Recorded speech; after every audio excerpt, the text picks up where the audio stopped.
civilizations as essentially evil. So she's supposed to be the great seductress, the weaker kind, etc. That Adam and Eve myth, interpreted as it was later on in history, led to profound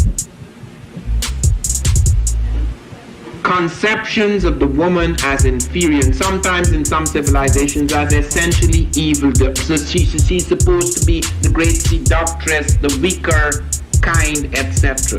This was not the case in the African mythology. So that you already had a divine myth which gave a basis. It was a sort of bedrock for a reality that could give the woman greater freedom and power. It is not an accident, therefore, that many of the goddesses of the Europeans were black.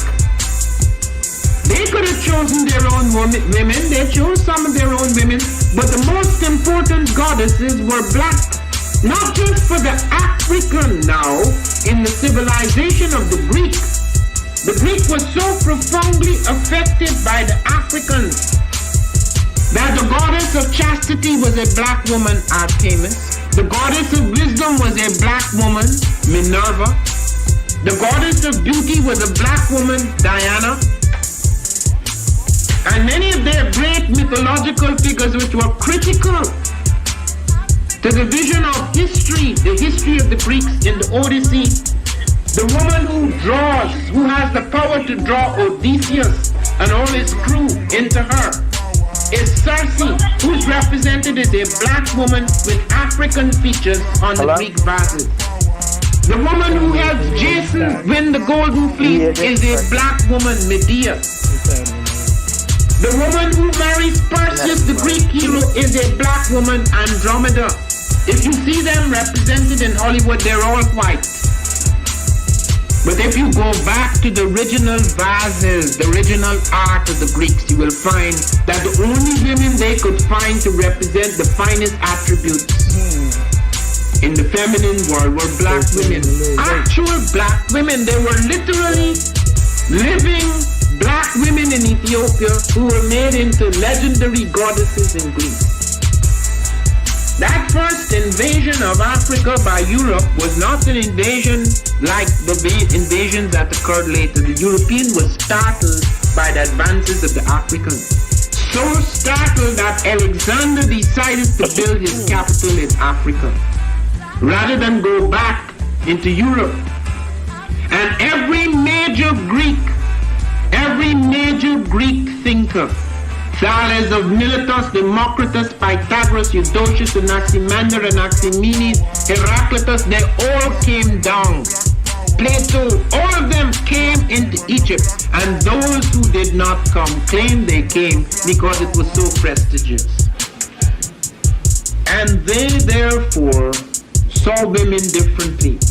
In this new edition of Black Women in Antiquity, there is a remarkable woman called Hypatia. You said what? For a long time we thought she was a Greek woman, until Beatrice Lumpkin, doing studies in the rights of women in ancient Greece, found that black women had power and freedoms that the white woman was not allowed. The Greek woman could not head a department in a university, but she could in Egypt.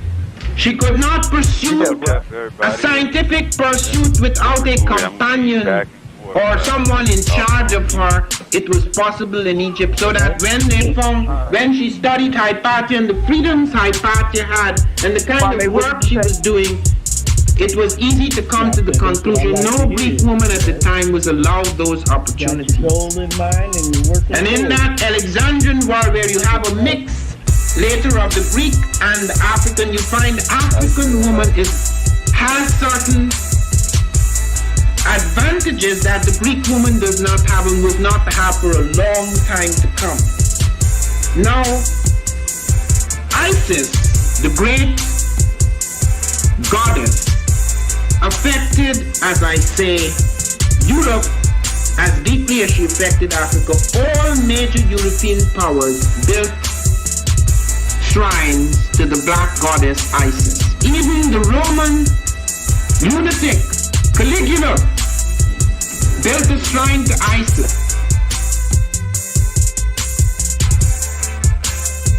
You're gorgeous, lady. You're gorgeous.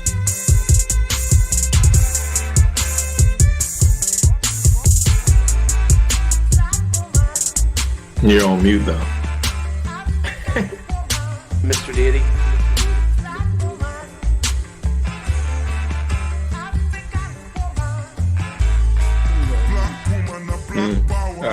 Mama alone.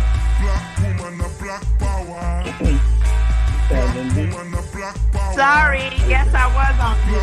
Thank you for telling me. I'm trying to get this. Oh, it's time to grab your glasses, family. It's time for us to get started. I'm so excited. Sitting up here getting magic. Getting magic rock. Yeah. Shots out. Yellow boy. Here we go. Graduated. That was nice. That on Facebook. So he was Drink your water. Lounge chair. Come on, drink your water, but first, Oh my take your God. breath and drink some water. Take your breath. Y'all know we Take live. your breath and drink some water. Take your breath. Take your breath and drink some water. Good morning. Take your breath. Good morning. Drink. I don't drink. see Elder Eunice's number in here. Or should I say, breathe, then drink. Take a breath. Take your breath. This is California. I'm going on move. Grab your We breath. about to start in a few minutes, so family. Lift your Bear picture with us. of that water. As this council gathers, Get that picture of me that call water. make sure our young man is ready. Simply pour some water. Drink, drink. Or should I say, lift, pour, then drink. How about somebody that receives water? Now move your body and drink some water. Move your body. Move your body and drink some water. Move your body. Move your body and drink some water. Bam. Just move your body. Drink.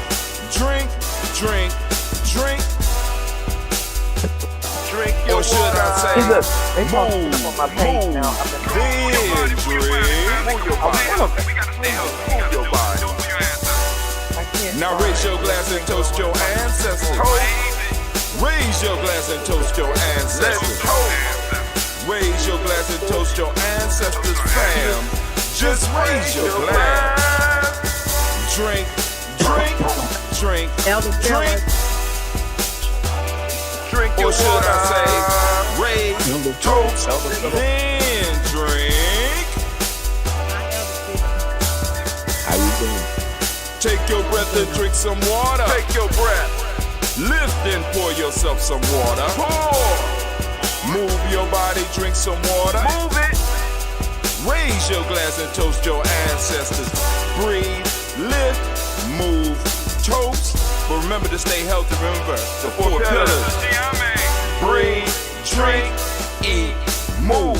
Drink half your weight. Anybody else? Eat a culturally appropriate diet. Behave. Take your breath. Yeah, Come on. they were all on. Lift and pour. You can do it. Move your body. Come on. Toast your ancestors. Drink up. Come on. Drink it. But the most important goddesses were black. Not just for the African now, in the civilization of the Greeks. The Greek was so profoundly affected by the Africans Training our that young the goddess ladies to of become chastity was goddess. a black woman, Artemis. The goddess of wisdom was a black woman, Minerva. The goddess of beauty was a black woman, Diana. And many of their great mythological figures which were Learns the critical way of values. to the vision of history, the history of the Greeks in the Odyssey. Get your copy. The woman who draws, who has the power to draw Odysseus and all his crew into her, is Once Circe, again, the who is warrior represented as learns a the black way woman of with value. African features on the Greek vases. The woman who helped Jason win the golden fleece is a black woman, Medea. Get your copy at Lady The woman Warriors who married Perseus, the Greek hero, is a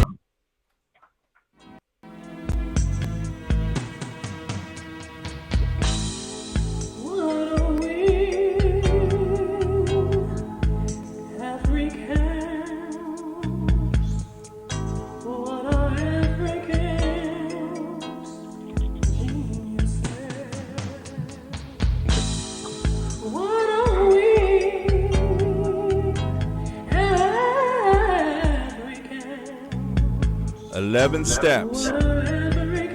Considerations for empowering African-centered organizations by Elder Mariba Kelsey. Get your copy of this special report created by a man that has been organizing in our community for 75 years. Get your copy at maribakelsey.com. All right, on to the show.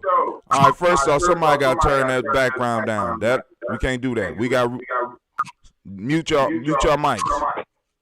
Somebody's trying to watch this show and be online. You can't do that. Be online or watch the show. That's Gina. It's real life here, Giami Journey. Check. Oh my God. What? My daughter. That was my daughter. Hold on. Lord have mercy. Here we go. Let's transition in. There we go.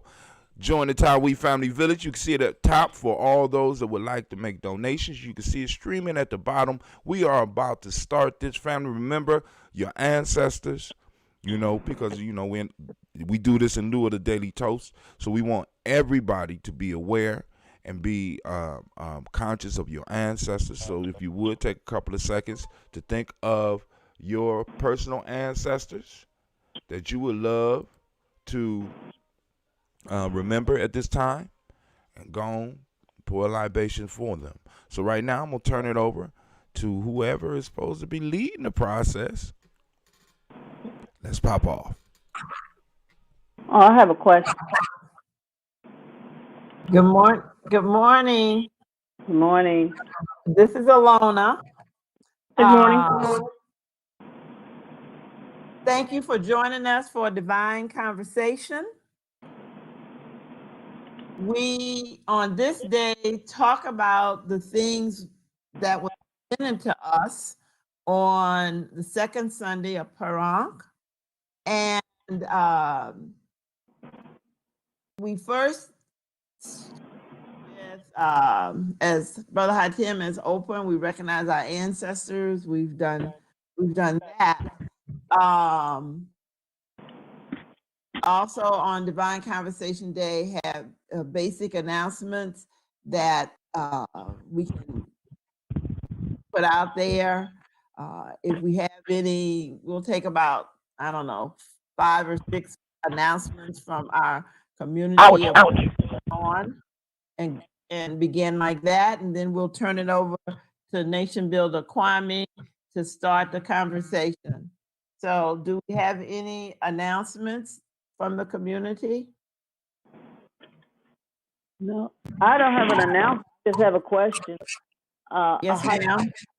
Tim, I went to the Uber conference that you gave me, Alona, and mine just hi, welcome to Tim's conference. And I muted my phone. I muted the microphone. So, but other units, we can hear you, so you are in. No, I'm on my phone. I think it's, I can't help you, so. Okay, that's all right. Go ahead. That's all right. Okay. We want to announce that we got on June 20th, we will be having a DigiFest. We will be joined by Brother Philip Shock Matthews, as well as Brother Dr. Kamathi Gray Carr. So family, be sure to stay tuned and listen in, because we will be coming out with the exact times for each individual, as well as some of the bands that we will be performing during that day. So DigiFest, June 20th, 2020.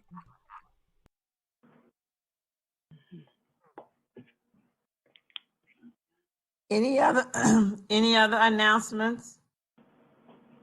Sister Navita, you had sent out a text. Do you want to announce what that is about? Again? I don't know what was the text. I'm sorry, I don't On remember. 4340, a pop-up with Elder and Alma. Oh yeah, I don't have. Yeah, if you read, you can read it. That would be nice. I don't have one. Okay. Let me find it. Okay, well I'll read. Let me look it up. I just didn't have it in front of me, but I know that the Wadi Bookstore, they're going to be doing a pop up, and that's going to be. Let's see. He didn't even send it here. Let me see here. And if anyone's not familiar with the Wadi Bookstore, it's a black-owned bookstore here in Columbus, Ohio.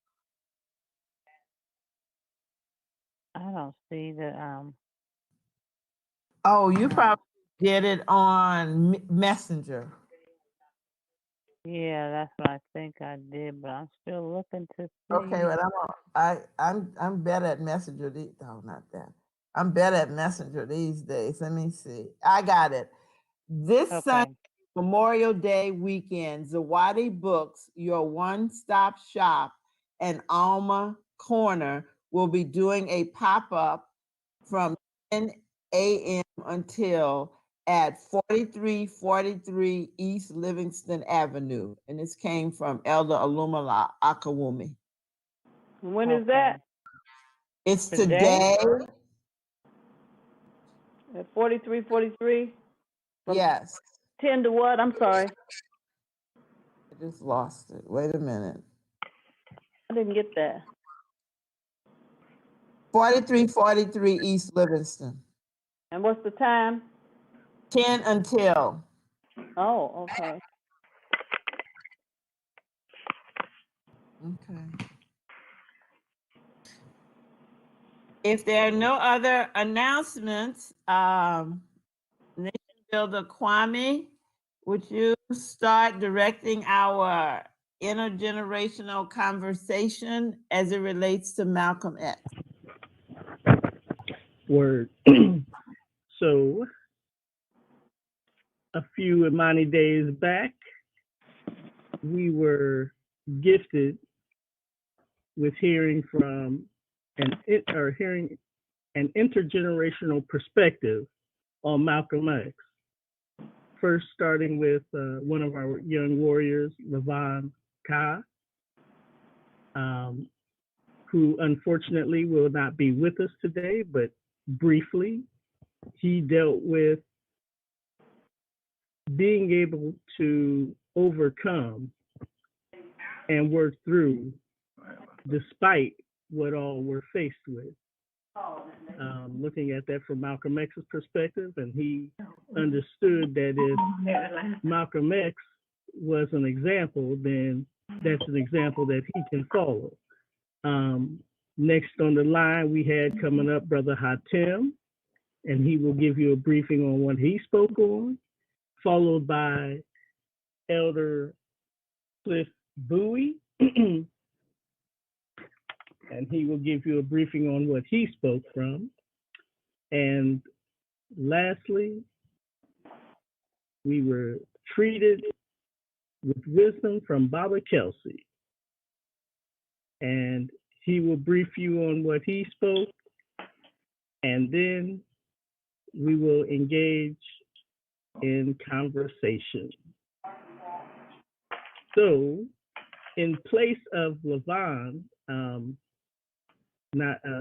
as I said, not being here today, we have another one of our young warriors who is also a treat to hear. So, without any further ado, Kai, will you take it away, my brother?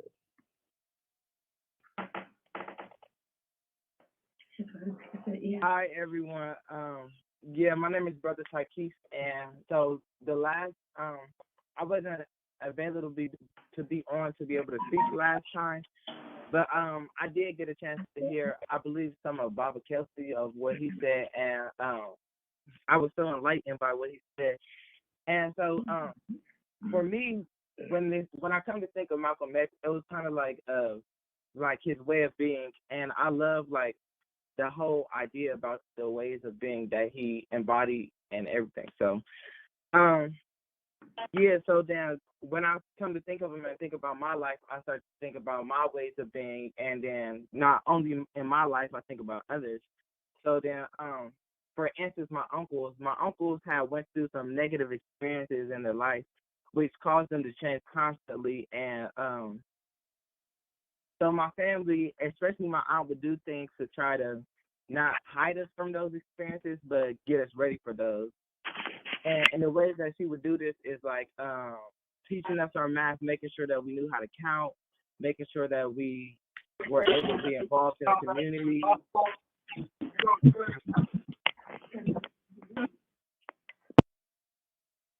I'm sorry, was somebody trying to say something? Oh, okay. So yeah, making sure that we was involved in the community and making sure that we knew our history. So I got a chance to like study Malcolm X, Martin Luther King, everybody in the book. And last year I got a chance to speak at the 2019 Malcolm X Festival, which I was so honored to do. And so yeah, I wrote a piece basically about embracing my melanin and embracing everything about me. So here we go.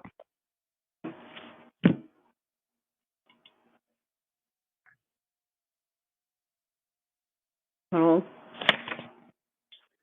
All right, so it goes, to be kissed by the sun, to have melanin embedded in your skin is a gift.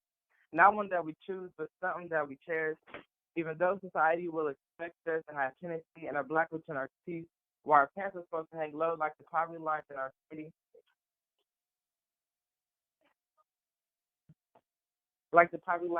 city, but we are way more. We stand on the shoulders of our ancestors.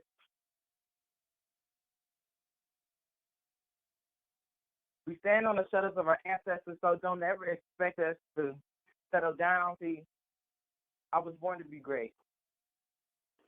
And with that being said, being born to be great is kind of like with Malcolm X, like he was born for so much more, and it took time to realize that. And for me, it's taken me time to realize that, and I realize and I grow daily, and I push forward. And so, yeah, do anybody have any questions on anything? We'll hold off on the questions for right now. We'll let everybody give their summaries, Brother Ty, and then we'll have follow-up questions. Okay. All right, Brother Hatem, you want to take up? We'll hold off on the questions for right now. We'll let everybody give their. Somebody watching it in the background. I hope that ain't one of my kids again. Well, y'all know Brother Hatem don't have a lot to say. I'm a very quiet person, and I'm very shy, and I find it hard to put my words together to discuss these type of things, especially when it comes to talking about great people like Malcolm X. But I'm gonna try to do my thing. Hold on, I need to drink a little bit because I'm kind of nervous and my throat is dry. Okay, but in all seriousness, the piece that I was trying to cover with Malcolm X. Yeah, because you ain't never been no shy. Let's just get that out there. We know that's a joke, because you ain't never been no shy when it comes to talking. You don't know my struggles. Y'all don't know my struggles. I struggle every morning to get up here and get in front of this camera. But anyway, family, the piece that I wanted to cover about Malcolm X was the way that he had the foresight to talk about the power of media. The power of media. And I detailed a personal story, which is kind of funny because I'm gonna bring it back around to what happened to me recently after we had this conversation 2 weeks ago. And I posted a picture. But anyway, Malcolm X, one of the things I talked about was my personal experience and my first encounter with Malcolm X. being at a public library in Akron, Ohio called the Worcester Avenue branch.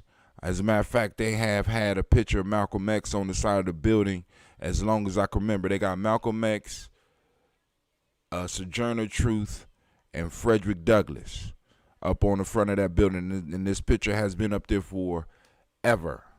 You know what I'm saying? My lifetime. Let me say that. Well, anyway, in there, I saw a video of Malcolm X sitting in the park talking to a reporter surrounded by kids. And he was talking to them how they can use the media to change black folks' relationships in America. Our relationship with America and America's relationship with us, how media could be used.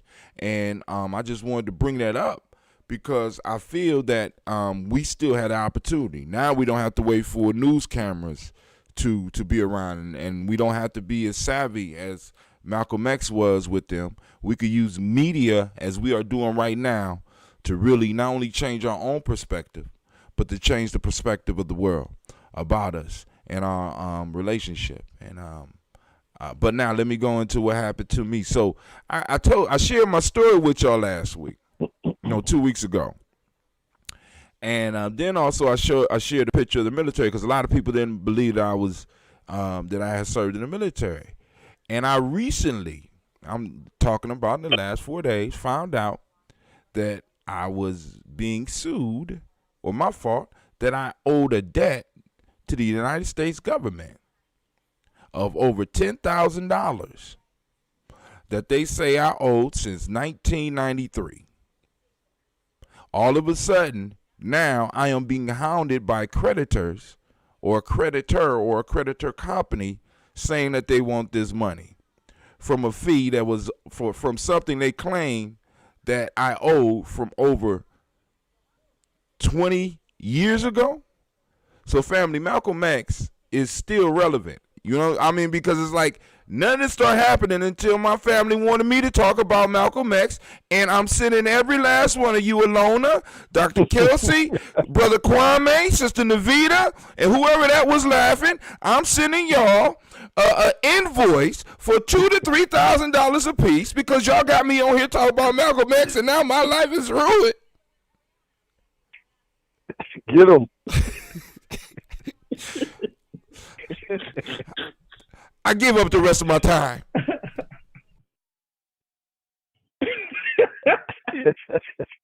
Go ahead, Brother Akshay.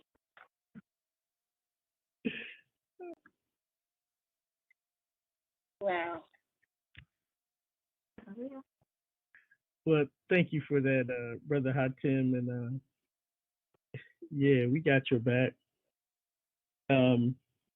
Elder Cliff, if you are available, could you please take the mic? I'm sending him an invoice too.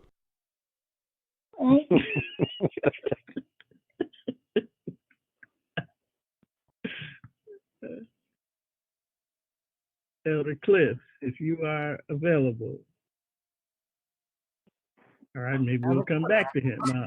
Elder Cliff, unmute yourself. Yes, I am available. It's just I am going to be working all during this time, so I'm going to try to be succinct in what I say. My time that I tried to express on Malcolm X had to do with looking at it from a child's point of view because I was alive during, his time that he was alive and how he influenced me from a child's viewpoint. Because a lot of time as we become elders and warriors and nation builders, we can forget that, yes, that might be our stage in life, but we were all once a child. Excuse me. That being said,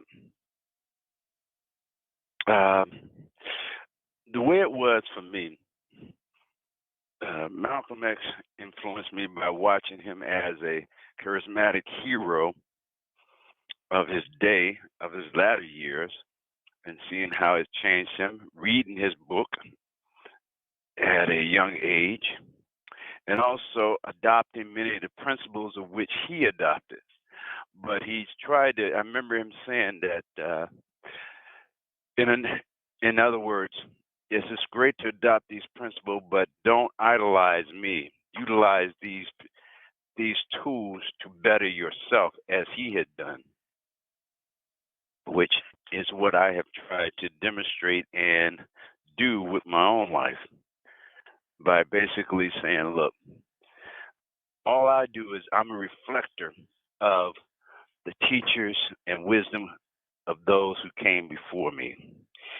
And had they not done such a good job, I would be a lousy example to set for those who are to follow me. And Malcolm, his whole life demonstrated, and I guess the best way for us to see it in this day and age is to do a movie that Spike Lee did. Now, there was a few more movies that came out before Spike Lee's, but Spike Lee's probably had the best impact on giving people an understanding of a viewport into his life and what it could be like in a visual representation. Malcolm's, not only did his life impact me as a child, but as a teenager, I named my son was named Malcolm because of his impact on me. And also the principles that we have tried to adopt. You know, we may not even think about the Nguzo Saba and those 7 principles, but how they come right up out of the thrust and workings of Malcolm's input of do for self. You see a lot of you all may have forgotten that the Nation of Islam's magazine was, before it was the final call, it was called the mess. If I'm incorrect, if it's incorrect in what I'm about to say, it still was. This was the intent. The Message to Black Man was one of Elijah Muhammad's books, but also the magazine also stressed the point of saying, look, the newspaper stressed the point of us reaching across the globe towards our African ancestors and uniting. So again, those Nguzo Saba principles were impacted by even Malcolm X. So my thing is, Malcolm X's impact can be seen and felt. If you are looking, you will see and feel them. But if you're not, you'll just equate them to somebody else. And a lot of times, when we equate things outside of ourselves, we usually equate them to the European because he's got to sign off on it first. I'm not a person that advocates that is the way we should live, though. My point is, do for self, be for self, and be of self. That's the first stanza I'll stand on, folks. Ashe. Ashe. Giving thanks. Thank you for that, Baba Cliff. And please give Mama Debbie our love. Ashe, I will. Now, I'll be back and forth, off and on mute. All right. So next coming up was Baba Kelsey. You online, Baba? Yeah, boy. All right. Good to hear that strong voice coming through. Please give Mama Nyambi our love and go ahead. All right. Well, first I want to give thanks to the Creator and to all of our ancestors. And I want to give thanks to my wife because she stood by me through thick and thin and continues to do so. And I'm grateful to all of you in Tawi Family Village because I have serious meaning in that family portion. That because you truly are my family, and I want to let you know that. And so the comments that I made about Brother Malcolm, I just want to give the themes of those comments and some principles because I think that it's important for us to keep Malcolm alive. Let's not let them create the illusion for us that he is is dead, but he's present in each one of us, and so it's important for us to recognize what principles he laid out for us to maintain his living spirit throughout eternity. First, I proudly wanted to say to you that he and I were peers, just the same age, 1 month apart. He was May the 19th, and I'm June the 22nd, same year, 1925. So that means that both of us will be finishing our 95th year this year. So I'm proud to say that because you need to know that life goes on, and that we all have dark periods in our life, as Malcolm did. But the important thing is that when Malcolm made the decision, and we all can make the decision to change his name, he not only changed his name, but he changed his spiritual life. He changed the name of the organizations that he related to. He changed his mental, the way he went about things mentally. He was uncompromising, and that means that he believed in African-centered almost everything, and he didn't compromise. He said, "I want liberation," and he never said that I want to live just desegregation or integration. He said, "I want liberation," and we must. If we say we're standing on his shoulders, that means we're keeping them alive, and we're uncompromising. That we will want liberation, and we will build our principles and understandings and agreements around liberation, not around the fact that I have some idea that I think is supreme, but more around the fact that I want liberation, and this agreement that we are moving toward, and notice I'm saying that we are moving toward, will lead us to liberation, not desegregation. I want to emphasize that because all of our schools, many of our churches, many of our organizations, and many of our groups that we are part of, no matter whether that's fraternities, sororities, and all those things, tend to teach us to be compromising in our position, and I want us to recognize that that's not the Malcolm in us. We all got Malcolm in us, and Malcolm didn't come and leave. He's still here. It is and the other thing that I want to say is that it is important for us to demonstrate the ability to organize, because Malcolm, if you recall, in a matter of about 10 years, he moved the Nation of Islam from about 500 people to 30,000. And that was through his ability to organize. And we must do that. Tawi, come on now. We must organize. And it's important that we reach outside and begin to demonstrate to others to make them want to come, so that we too can move from 500 or whatever the number is presently to a large number and have the same themes that Malcolm had throughout. He never changed. And I guess I want to kind of stop there, because I don't want to take up the question and answer time. And what I'm trying to do is say that we have some themes that I think are important. Malcolm believed one was Kuchachaglia, and that's self-determination. Once he made that self-determination, nothing changed him. He was uncompromising. And so I'd like us to be that way. So let me close by saying that victory, it can be within our hands if we choose to do so. And it is not that white supremacy can control us in any way if we choose not to allow it to do so, because we are at the heart of of ourselves, and we must make one be the most powerful number among us. We are one. Peace, brothers and sisters. If you have questions around what I said either today or last time, I'd be glad to respond to them.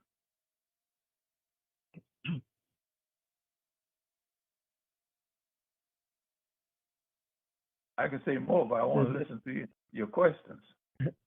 Does anyone have any questions offhand? If so, I will defer, but if not, I'll go ahead and add this little piece then. So, Baba Kelsey, you started off by speaking to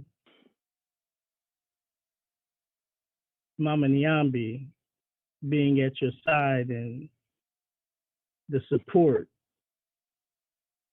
through your journey. And analogous to that, you know, we have actually a brother out of Atlanta there, with Brother Wakesa, who he wanted us to take a look at how did the individual get to where they were. And, you know, offhand, not offhand, but purposely, you mentioned your wife. And, you know, I think of the support system that Malcolm had while growing up, that he had around him. But I also journeyed off into Betty Shabazz's childhood. And you talked about the growth of the Nation of Islam under Malcolm X. And there in Detroit, where Betty Shabazz ended up and growing up, she became part of a housewives league as a junior member. And there is where she learned how to organize. Yes. And so, and under the leadership of one of the ladies that as a teenager she was chosen to honor, they grew the Housewives League in Detroit from like, I mean, it was, I think it was something like 40 to somewhere in the area of like 10,000 or something like that within like a 3 to 5 year period. Right. Yeah. And so I mentioned this for even the rest of us to comment on, that we are not universal orphans in the sense that we have these people who we have great esteem for, but unfortunately, when a lot of times they're presented to us, they're presented as though they came out of out of nowhere. That's right. Not to talk about the support systems they had around them. And so if you or any other one of our panelists would like to comment to, you know, their support systems that help them to get through where they're at or where they're going. And I'll beg off.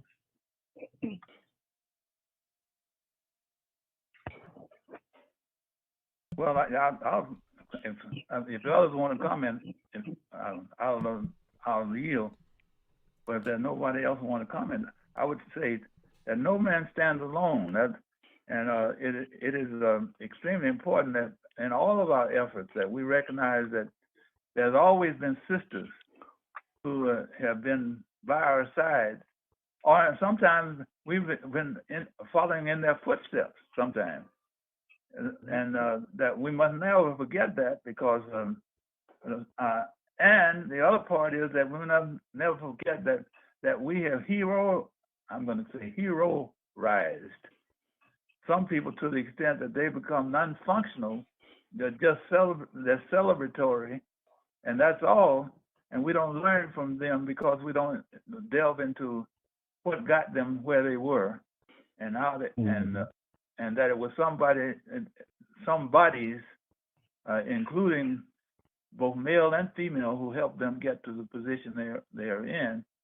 And the fact of the matter is, I'm challenging all of us to. I think I did this last time. If not, I'm going to do it right now. To say, go back and look at those sayings from the sisters that were around you that had that we might call proverbs or words of wisdom that you're still carrying with you, because those are the things that help shape who we are now. We just forgot them a lot of times, and certainly as the sisters organized in the Nation of Islam, they were moving right along with the brothers who were organized, and I don't think we give them enough credit either. And I appreciate you bringing that up.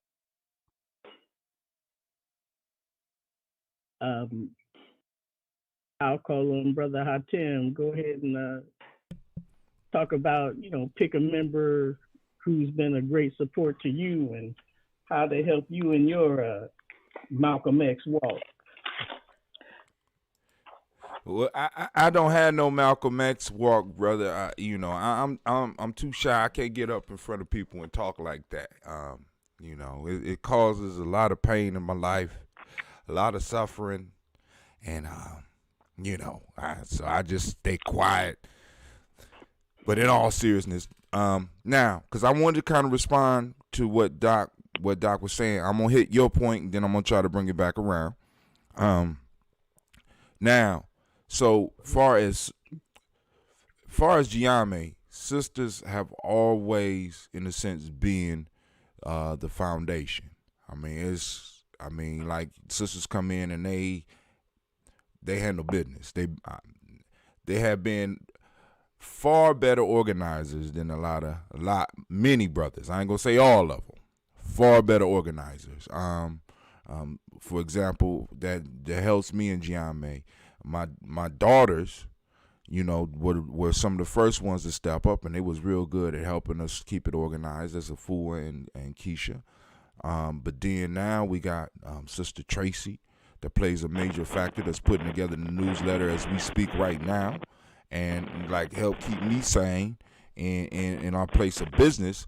And then also we got Sister Navita, who always is yelling and reminding Brother Hatem that I'm talking just because I got lips and stuff like that. And she always is willing to give me the truth, which is a very, very important thing when we're organizing, because in order for us to hold on to unity has to be bound in truth. And when we start straying away from that, we need people to remind us, look, maybe you might need to wipe off your glasses, homie. You know what I'm saying? And the sisters has been able to do that. But also going off the piece that you said with that league growing something from 40 to 10,000, we might be studying some of the wrong people in history, because if those sisters was able to organize that, the question we might need to ask ourselves, if they went from 40 to 10,000, because Kwame, you the numbers dude, going from 40 to 10,000 is a bigger jump than going from 500 to what, 30,000? I mean, the numbers is kind of close there, is it not? And they did that locally. Mm-hmm. So we might need to look at some of the methods that they use, because we could do it. We doing some things with Tawi. We doing things with Giame Journey, and there's things going on in this city. But I'm thinking that if we was to have some of that organizational information that y'all just dropped, you know what I'm saying, I think it will help us move to the next level a lot faster. And with that, I yield the rest of my time. I'm still sending out those invoices. I see some other people on here that I'm going to be sending invoices to as well. Thank you for bringing Malcolm X alive, Dr. Kelsey. You're right, Doctor. You're right. Malcolm X is alive because he got these white people on my back. Thank y'all very much. And I stop. Yeah. Well, I think I certainly think we're on the right track when you say we're going to use some.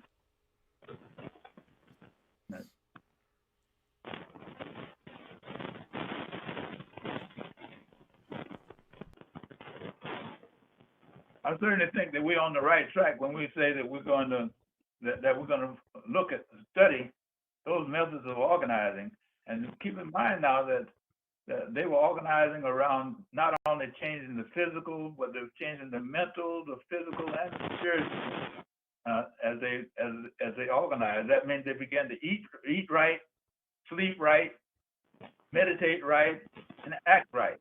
And so I think that it is absolutely critical that we study the inner workings of what was happening during that period of time. I guess I was trying to emphasize also, let's celebrate each other and celebrate the major figures, but let's not celebrate them the way that the European would like us to have just a holiday around them.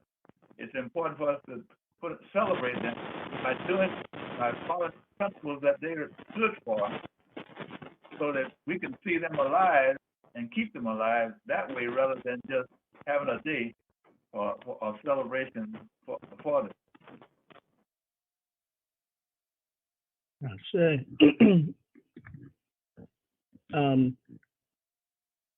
some of the methods that were used, in many respects, are really quite well known to us.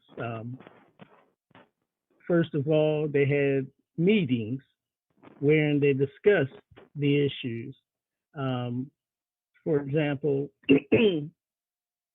at that time, in the 40s and 50s, it was a question of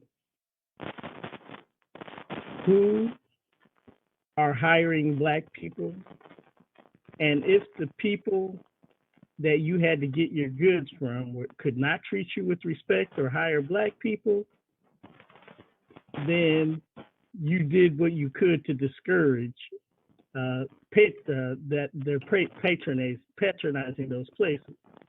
And the other part, which was a big part, was canvassing, because within canvassing, you met with hostile people and you learned how to handle them, with respect, but, you learned how to handle them. Because as girls, they would go to these different households, some of them who knew of their work and would, say, oh, sure, I want to be a part of that. You're the reason why my husband was able to, get a job here, there, and, such a thing. But also, there were those who could get almost hostile in the sense that, they didn't think it would do any good. And so, you learned how to face that and to go on. And, but those are just some ideas, but I've spoken too long.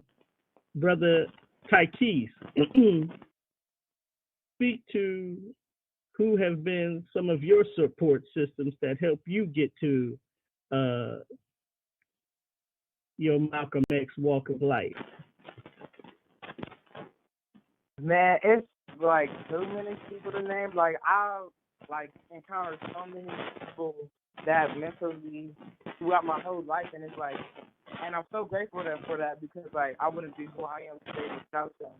But just to name off a few, it would be just Gianni Journey in general, Simba, one of my mentors, Caroline. I've just encountered a new mentor to help me with my business that I'm creating. Stay tuned for that. It's called Pop Out Wellness Repair. It's a thing, Caroline, and one of them, her name is Dawn, and like there's just so many people that has helped me, and I'm grateful for it. And that I was really thinking. Slow down on them commercials, young man. Slow down on them commercials. That's a free commercial. You getting an invoice too.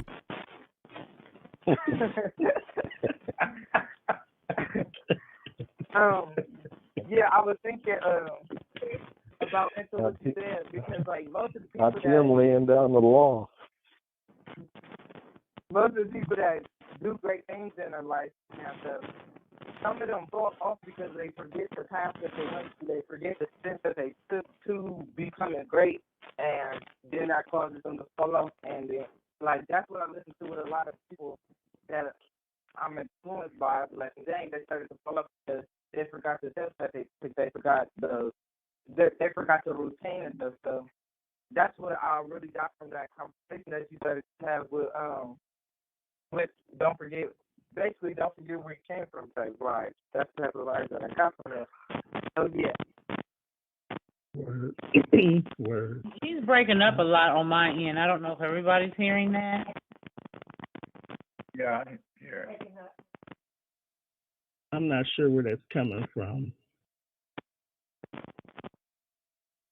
I hear it. He probably on an iPhone.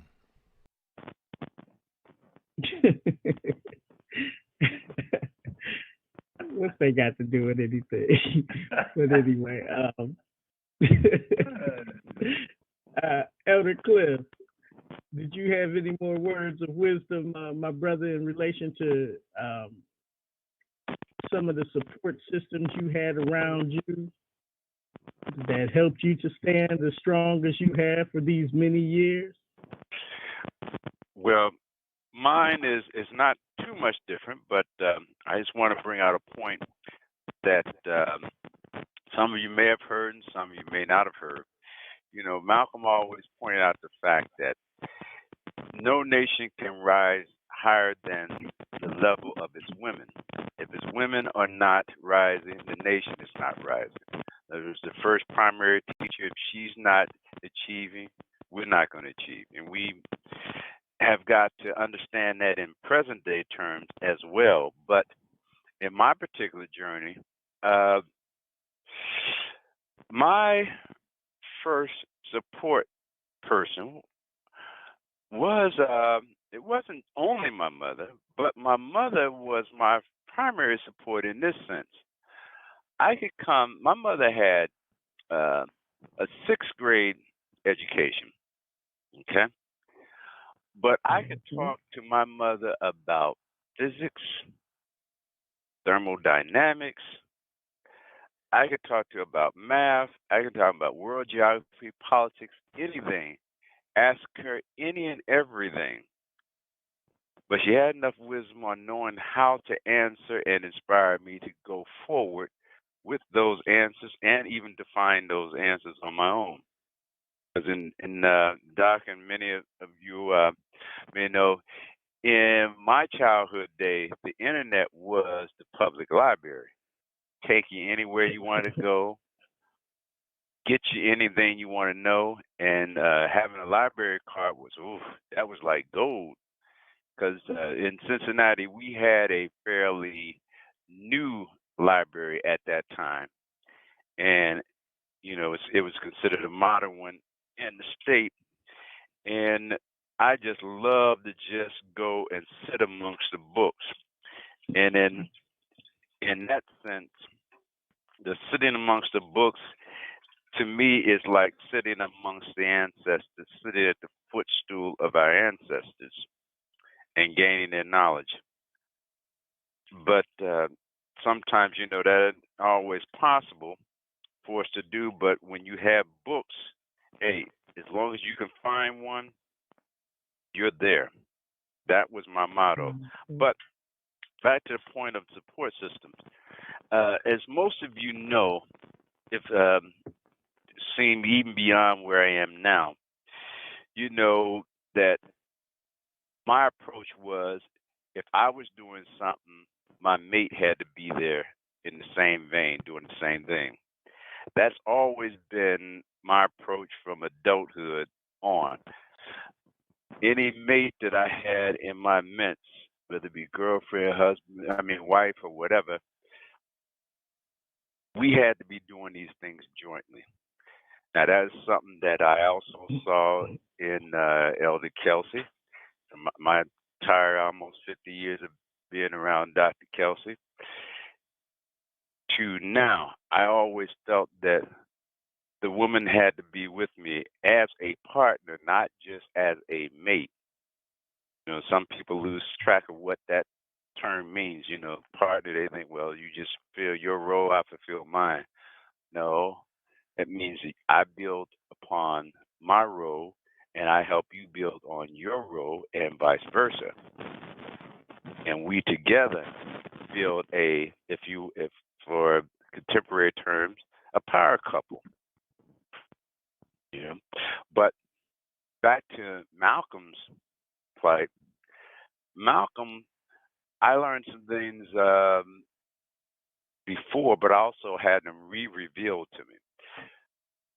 For those of you who don't know, Malcolm's father was a member of the United Negro Improvement Association, chief leader there and builder during Marcus Garvey's day. His mother was a chief secretary in that same organization, hence power couple, but not seen that way by the greater society. But within our communities, we saw this. His father got killed. If you've probably seen in a couple of even the movies, they illustrated the point. He got killed by some rogue white people. Mother got basically her life destroyed through mental illness, as it's been said, and also putting her in a situation where mental illness became part of her life.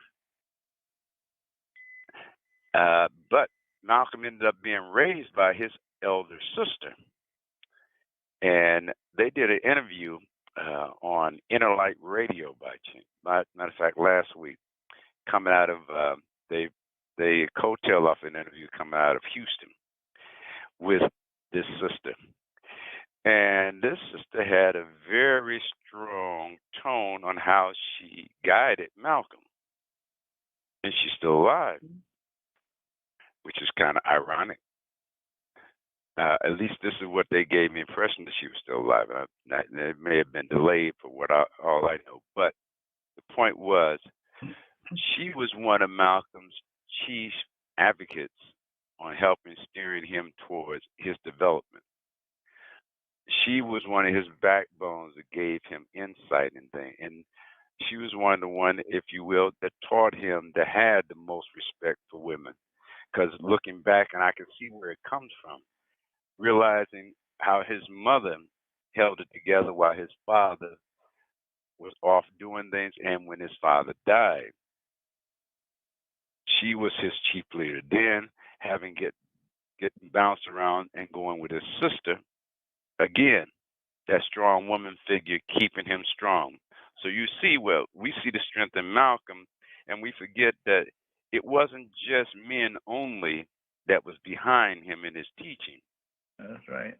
It was a whole community of men and women, and a lot of strong women keeping him focused.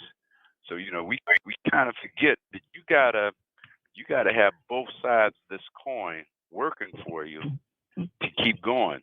And the stronger that woman is, even though you got strong brothers, the stronger that woman is, the stronger that man will constantly be. If I may say, and I'll turn it back over to others to add more to it. Now I'll be back off on mute because, like I said, I'm working at the same time. Can you hear me? That, yes, ma'am. This is Elder Rahani speaking, and I give honor to our ancestors and to the community and to the shoulders we stand upon. My support network was my family, the elders in our family. We didn't have television. We had the elders. We sat around and listened to them talk about Marcus Garvey. And we just sat and listened to them. And we were at awe of what they would say. Because we came from out of the 11th Avenue. And that was before there was a Windsor Terrace. It was 11th Avenue. And we came from there. And we came out of there, and my grandparents came from over here off of, over here by Champion, the housing place over here by Champion. I can't think of it now. It'll come to me. I can't think of it now. Grandpa had a fourth grade education. Poindexter. Can you hear me? Yeah, Poindexter. Yes, ma'am. Yeah, but it was right beside Poindexter. It's a street there, and I can't think of it now. But it was right beside Pondexter because we was at Pondexter when I was in Mama's belly, and she was at Pondexter. Um, but oh, that's what I can say. It came from Hawthorne. I'm sorry, it's Hawthorne. Y'all remember that street? Sits right there on the side. Okay, it's still there. That's where my grandparents, and they bought a house over there at 11th Avenue, and I live with Mama came from six children. She graduated from North High School. Six six six out of all the black folks, six black folks that graduated when my mother graduated from North High School. But so we had a history of political education because we talked about it in the community. So that's, and then we went through organizations. Different organizations helped me out. So I went to the we fought with the 11th Avenue School. My parents before that fought 11th Avenue School. White boys would run us home. They ran them home too. We had a fighting streak in our vein. We fought by the skating ring over there at Main Street. We could just go one night a week. One night a week we just could go. Okay, we fought to change that.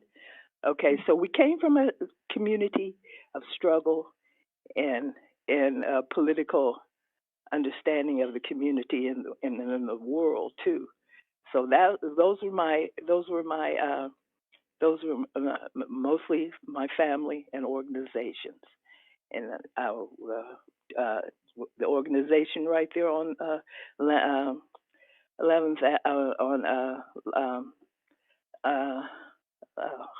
Livingston, the Center of Worship and Study came out of there.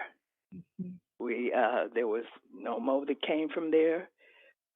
Dr. Kelsey was up in there. Little Atiba was up in there. We had study group sessions up in there. So we studied and people. We had co-ops up in there. So we studied, and then we fought up at Ohio State University for Mwanza, who is Charles Ross, to come. And we were the students that asked, this is who we wanted to be the chair of our department. And the dean has historically have always chose the chair of the departments. Okay. And so he did choose them, but we asked for him. We asked for Mwanza.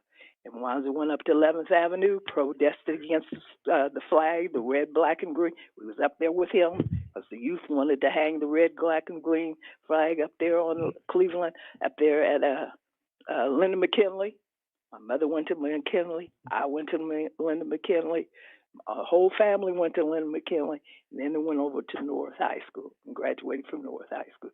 So we had a history of struggle in this community. So we came from a history of struggle out of this community that brought us to every place I have gone through here. Went through the All African People's Revolutionary Party, went to the up to Ohio State, went with the students up there. We had organizations, all the kind of NAACP, the Urban League. They were revolutionaries of our time. And we fought to be in those and hire us to work and get us jobs and all that kind of stuff. That came out of this community here. So all my support network, before we knew Malcolm, we knew Garvey, because that's what the elders would talk about. It was Marcus Garvey. So we knew Garvey before we knew Malcolm. And then we was growing up, we heard about Malcolm. Okay, but that's what I can tell you. If there's more to come, to be continued. Mr. Rouhani, I'm so glad to hear you this morning. Thank you. Thank you. I want to give praise to you for giving that local history, because that's very, very important. And I also want to say something to Tawi right now, that I'm very happy to see the intergenerational park activity last week. That I think that is a step in the right direction to expand the organization and for Tawi to grow, and because we need that type of activity so that we can expand and pass on the knowledge that we're talking about today. It is not the knowledge for knowledge's sake serves no purpose. So it serves purpose only if we extend it down to our young people, down through the chain of intergenerational, so that they can make decisions about their lives and build on whatever it is we pass down to them. So thanks so much. Ashe.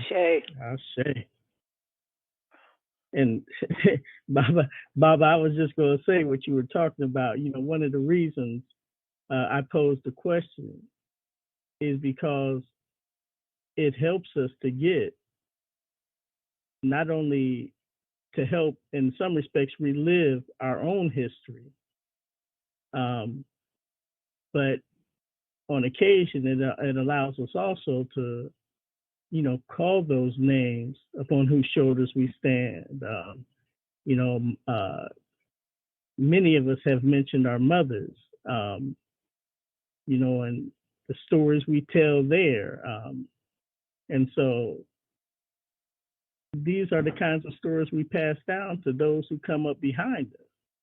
And so, and just for all of your, or I guess you guys say FYI, you know, this recording is on transcript. And so should we need to review some of the stuff talked about in terms of getting that local history or familial history, it's available to us.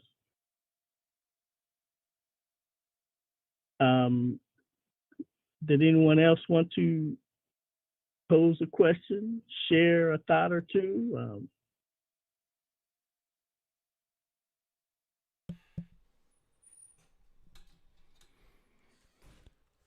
This is Elder Alona. Hi again, everyone.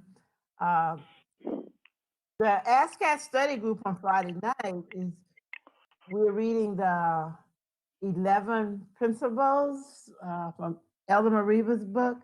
And Elder Mariba, one of the things you talk about in there, if you could just give us any more insight, and that is agreeing to agree. And how we work together to, when we have so many different ideas on directions to go in. We talked about that a little bit this past Friday, but well, I can insight in that area. What people are telling me is that that's the most difficult one. What I recall in my own village of Pittsburgh, this section of Atlanta, since we're talking about our own experiences and what Sister Mama Rahani talked about was that we had we had standards in our communities around which we constantly aimed at agreement. Now that doesn't mean that we all didn't have different opinions about things. But when the rubber hit the road, we agreed that we would stand behind whatever it was that we would that wheel that was turning on the road. And so, but we went into it with that. In order to agree, that has to be the goal, and from the beginning, we have to reshape our thinking. We've been taught to agree to disagree. That's been the standard that's been taught through elementary school, sometimes through churches, sometimes through our organizations, and as if that was a good standard.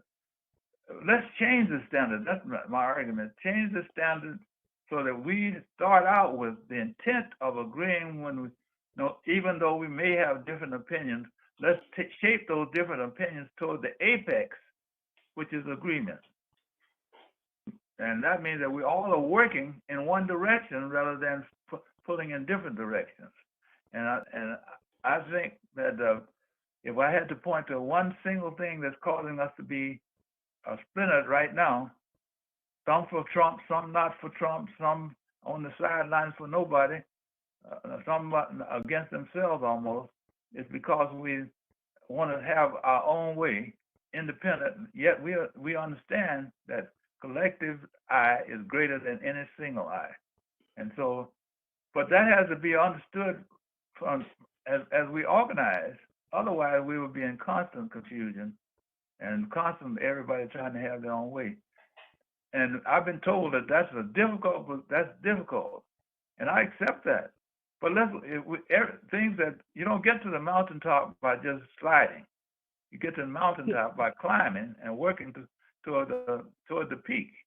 And I'd much rather see us work toward the peak of the mountain rather than just slide on the sides and almost anything goes because my way is the right way. Now, of course, I want to see us talk about that, struggle with it. It is not an easy thing to do because we all have been trained differently. We've been taught that.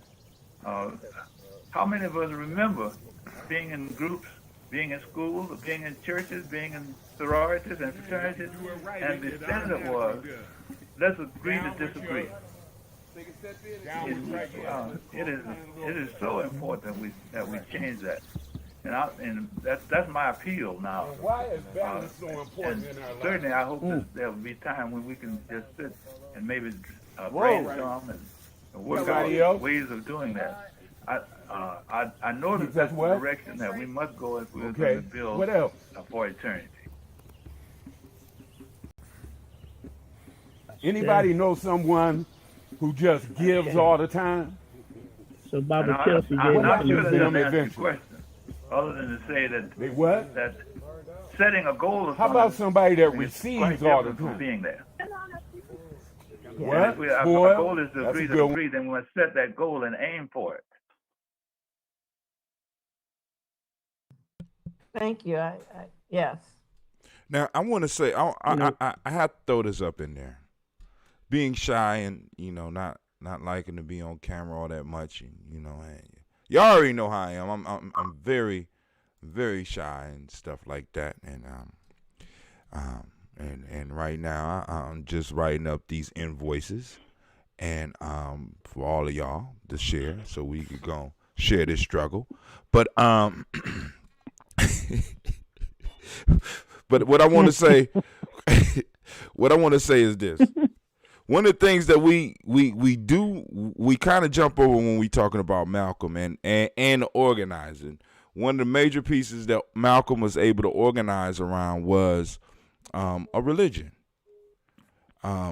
which provided a similar set of codes, a similar set of values, that basically put a border around the community that allowed them to identify who was in and who was out. You're breaking up.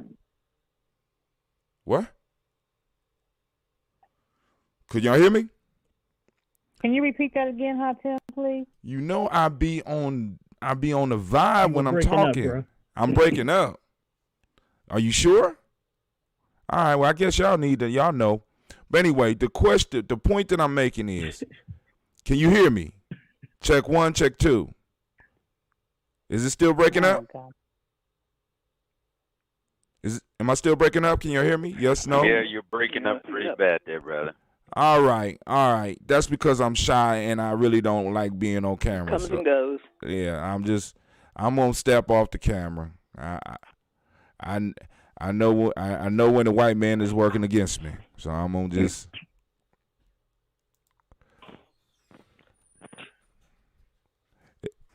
All right, can you hear me now? Yeah. All right, cool. So back to what I'm saying. They were able to organize around the concept of basically setting borders, is what I'm saying, because there was a certain way that individuals that they organized with operated. They had common views, common values, common things that allowed them to align. So what are we using as a catalyst? Because for the Nation of Islam, of course, Islam was the catalyst. For the UNIA, the Back to Africa or the Black Unity piece was very important because it was right in their face. What do we use to organize around during these times? Something that, as a black person, I can undeniably say this is absolutely necessary and it needs my support.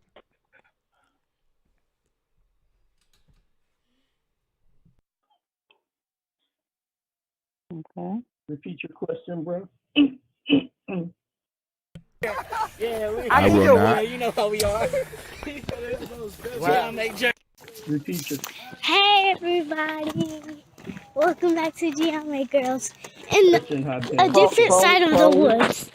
Gina's not here today because she did stuff for her mom.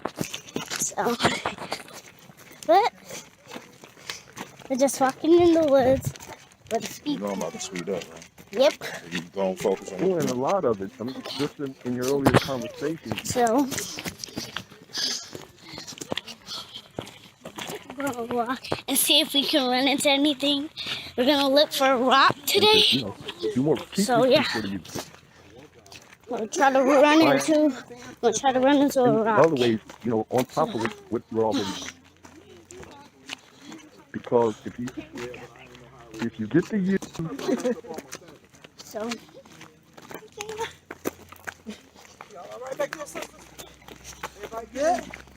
My sister, as usual, we holding up. you get the So I'm fam. about to catch up Making sure it's all with good. Johanna. Making sure it's all good. Hey, Tim. If you don't know.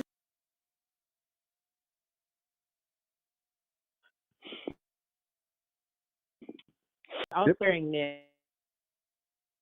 them to continue.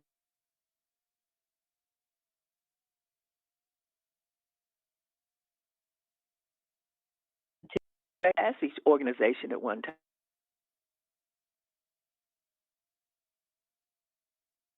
a national rites of passage program.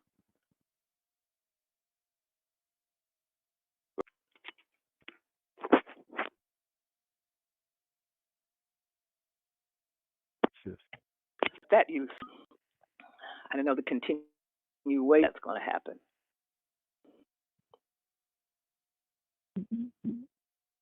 There is a youth program.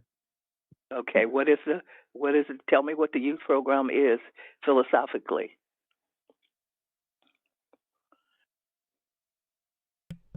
We don't have enough time for that. Well, you can do. I'm not gonna do that. What are you going to do? Always What do you got correct. enough time to do? What can you say in enough time? You don't have enough time to do it. What can you do in a time that you have?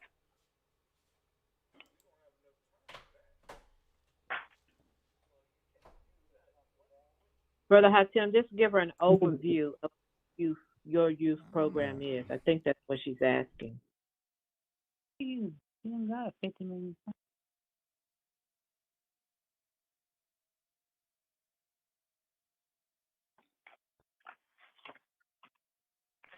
So, Mama Rahani, there are levels by which our youth advance through our program. There are certain questions they have to be able to answer. There are certain activities they have to complete, and they go through a rank. I'm sorry, excuse me. They go through a ranking system. And so Brother Taikis is one who's, well, let me just have Brother Taikis tell you some of the things he's had to go through. He had to go to work. He left. Okay. But in any event, so there are various things that our young ones have to achieve, they have to know in order to get advanced through the ranking system.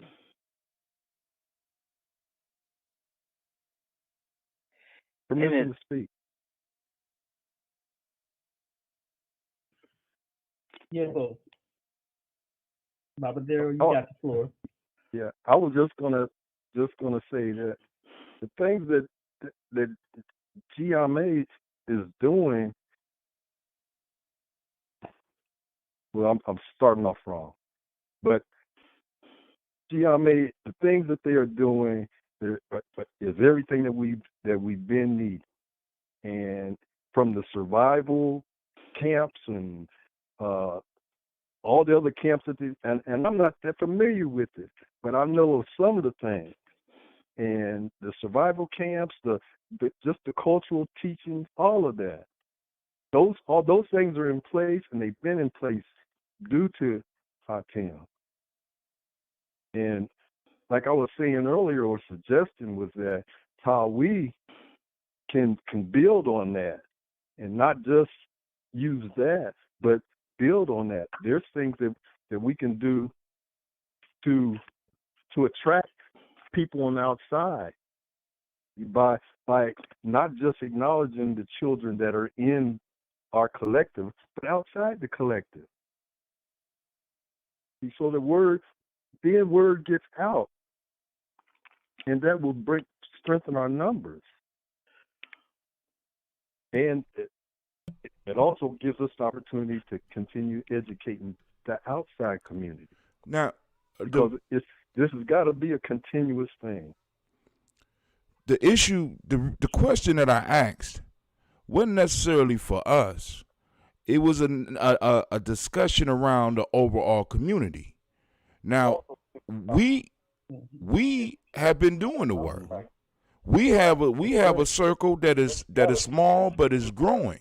I'm just trying to bring up a question, not to discuss Giami and what Giami is doing, or what Tawi and what Tawi is doing. What can we organize around as a community?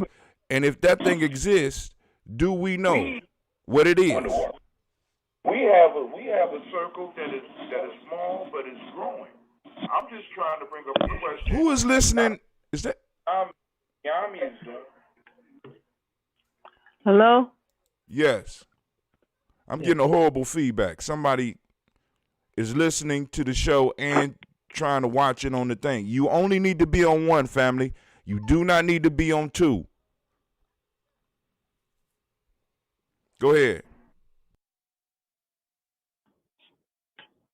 Well, I'd just like to add that it is critical that we do that we consider all the things that are being talked about, but recognize that if we're talking about rites of passage, we're really talking about a whole lifespan from young to old, and there's a function for everybody that they must learn. The elders must learn their responsibility. The nation of builders must learn their responsibility. And you don't do it by just setting standards and having people repeat. You have it by them being able to see it in your life that you're doing the things that they're learning. Otherwise, it doesn't. The results are spurious at best, and maybe and at best, because you just have hit and miss. The good rites of passage would be in the community where people would want them to be involved. They would want to be, because they see the life that's being lived by the people who have set the standards, be they art or whatever they are, but they're seeing that everybody has a place, and nobody's place is considered higher than the other place, because even the children have place, because there's no purpose for our continuation. They are the ones who continue. The others have a place because they're the ones that have the wisdom to provide the guidance for nations to build institutions. That's just a thumbnail sketch of what a true rite of passage would do. It wouldn't. It would be a model for anybody in the community to join in. Mm-hmm. Mm-hmm. I have a question. Got it. You got it.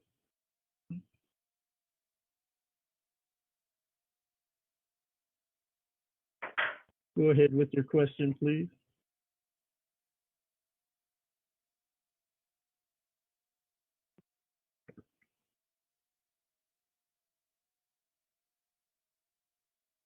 We lose the question.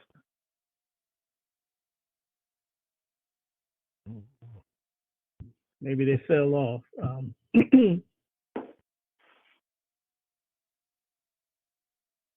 So going back to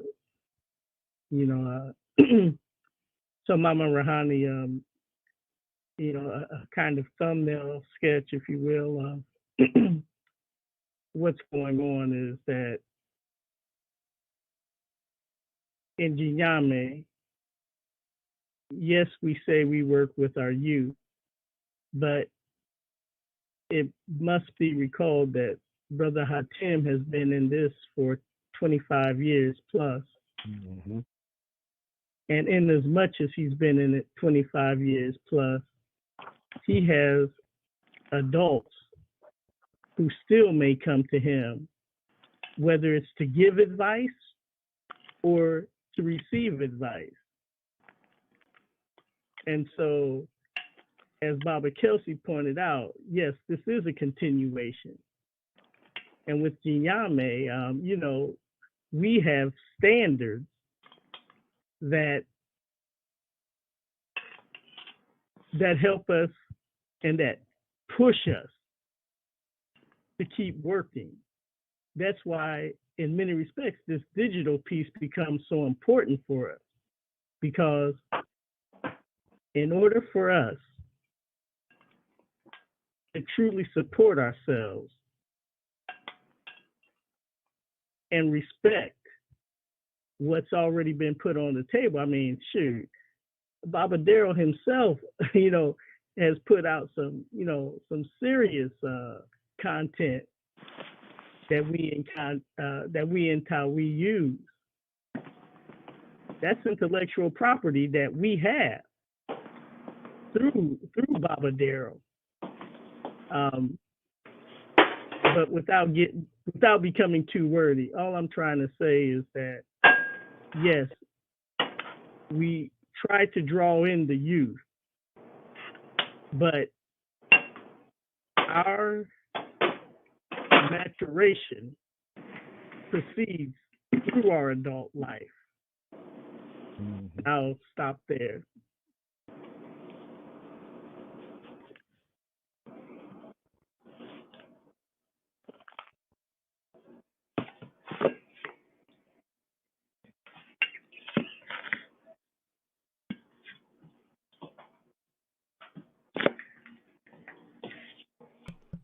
Somebody had a question. Maybe they got back on the line. Can you restate your question, please?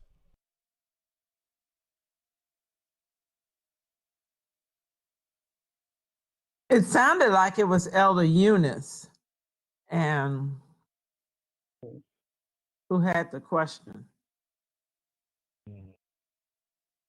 So Elder Eunice, do you need to unmute yourself? Can you hear me now? Yes. Loud and clear. Oh, okay. I was coming asking a question about what Hatim was saying. You know, what is it around, you know, us that we want as a people? You know, when Malcolm went out, he had the mosque behind him, and they had, you know, their code. You know, what is our code? You know, so that if somebody says that we're going to speak with one voice, what is it that we have to hear in order to know when someone brings certain questions to us, that all of us, no matter where we are, we say the same thing instead of, you know, 10 different responses to one question. You know, so what is our one voice?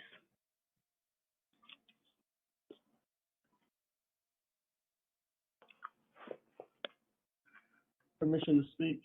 Yeah, and that seems to always become quiet when people ask, what do you want? What do Black people want? You know, the Mexicans say they want immigration. Black folks should say, what do you want? And it's always a silence.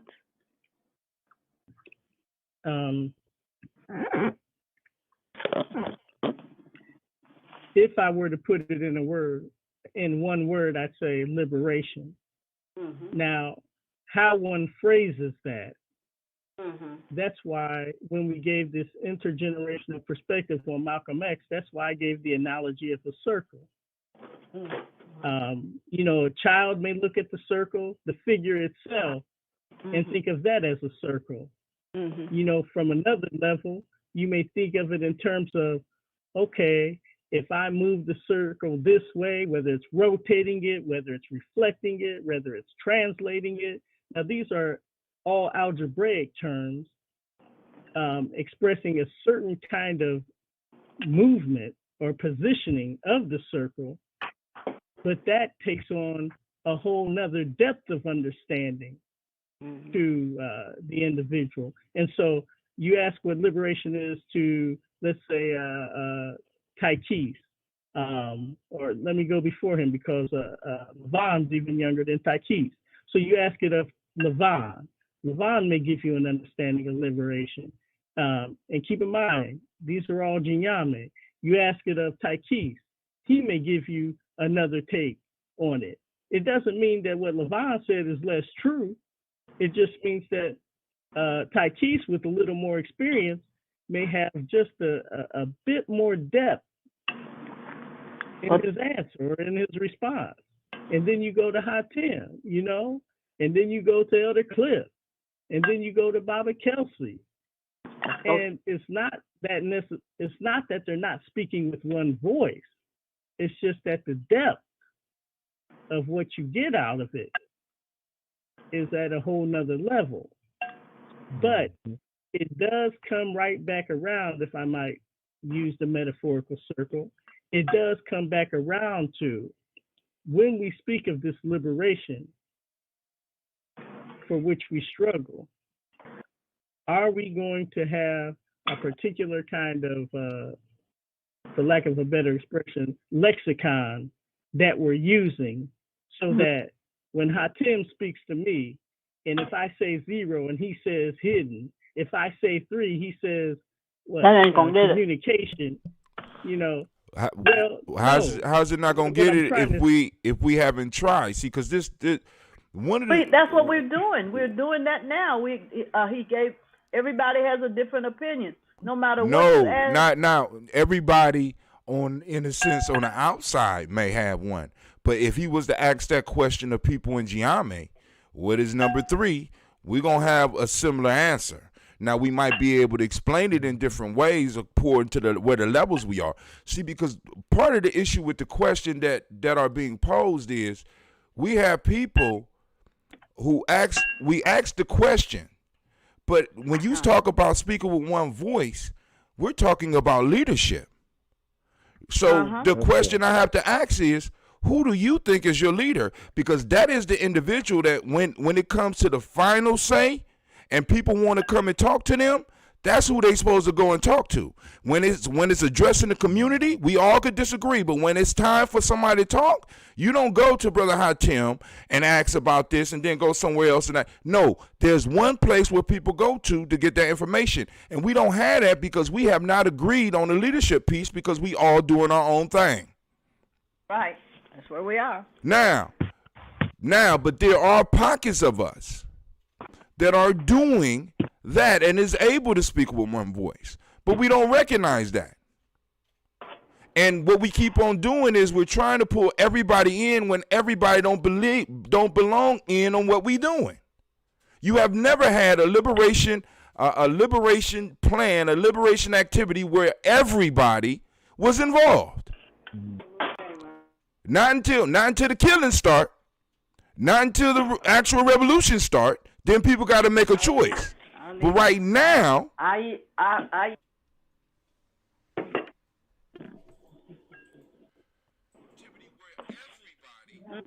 I'm just saying. I mean, it's like if we want. I'm breaking up. You breaking up? No, I stopped. Can you hear me? I can hear you. Yeah, I can hear you now. We can move on. I'll listen. I can hear Hatem. I stopped talking. Maybe it's just my phone. No, it's not your phone. I stopped talking. Nope. No, I don't have any breaks. Well, I keep hearing Hatem break up. Yeah. Baba Kelsey, you were about to speak. Yeah, I was about to say that, you know, I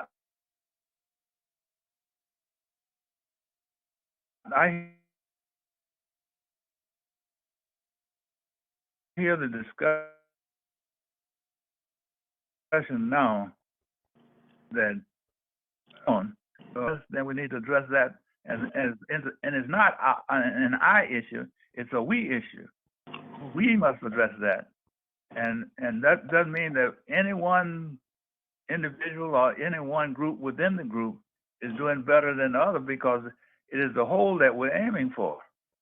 And otherwise, we'll just be, we'll continue to do our thing, and we'll be in darkness about what the answers are to the questions that we have. We need some collective answers to the questions we have. Well, that Baba, almost gets back to agreeing to agree, but it says we're stuck. It sounds to me like, and I think that it's important that we work to be unstuck. No.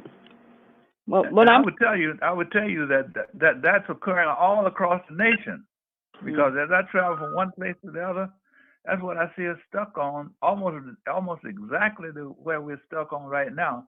Mm-hmm. And I'm calling on Tawi. Mm-hmm. And I'm calling on any group that I'm talking with at that time, is to say, look, let's get unstuck so we can use our energies. Otherwise, our energies are just going in whole different directions and almost moving nowhere. In terms of the definitions that we proclaim to adhere to. That doesn't mean we're not doing good work. It just means that our energy is being defeated by the fact that there's spurious answers to a single question. Mm-hmm. Well, Baba? Yeah, since I said I would yield because maybe I need some more information and I need to remove myself from, some of the entrenched ideas I have about the question. So that's the reason why I said I would yield, so I could hear some more of, of the conversation that might help me to get a better understanding of, what is it that we want, but not necessarily what I think is totally what we should have. So that's why I said I would yield back and listen. So I'm not closing down. I got my ears wide open. Permission to speak? Yes. Baba Tony. What Elder Eunice has just expressed, according to the way I understand it and understand it, it's the African thing called akoma intoso, which means that her understanding and the other understandings are trying to come to an agreement, and that's the heart. So her understanding is linked to her heart. And when she reaches that understanding with the other understandings, then that agreement will be agreed to. That is the akoma and toso things where each of us approached it from a different understanding, but we will reach an agreement. Mm-hmm. Right. I'll yield the time. Right. Brother Tony, Elder Tony, I think that's very wise. That recognizes that I don't leave, and Elder Eunice, I appreciate your comment that I'm not leaving. I'm just open to listen so I can become one. Mm-hmm. And I think that if we can reach that position among all of us, every one of us, then we're going to come to agreement. Mm-hmm. And sometimes the agreement might be yielding because our goal is that we're going to work together. Right. Yeah. Mm-hmm. Permission to speak? Yeah, well. And we cannot fall into the trap of time. We have to use African time, not Eurocentric time, because in that case, they came up with the thing called the Robert's Rules of Order. Now, we're going to reach an agreement now. No. The agreement is reached when the understanding from the heart is modulated or brought into balance with the other hearts. Mm-hmm. Once the hearts are brought into balance, then, hey, the agreement, we already know what it is. It just happened, bam, and there we are. Thank you. Yeah. Thank you, Barbara Kelsey. Yeah, thank you. I thank all of you because all of us, because I think that we all are growing together. Permission to speak? People. The reason why I thank you out frontally because you are the Baba, number one. I have to recognize that. Number two, you're the one that said we speak with one voice. We use that as the sled, the vehicle, the light, the whatever you want to call it to move forward on. And we've been moving forward on that, trying to get to understanding, have we reached it? Now, in my world, we've reached it a lot of times, but that's why I thank you for putting that out there. So that's what that was for. Thank you. I yield.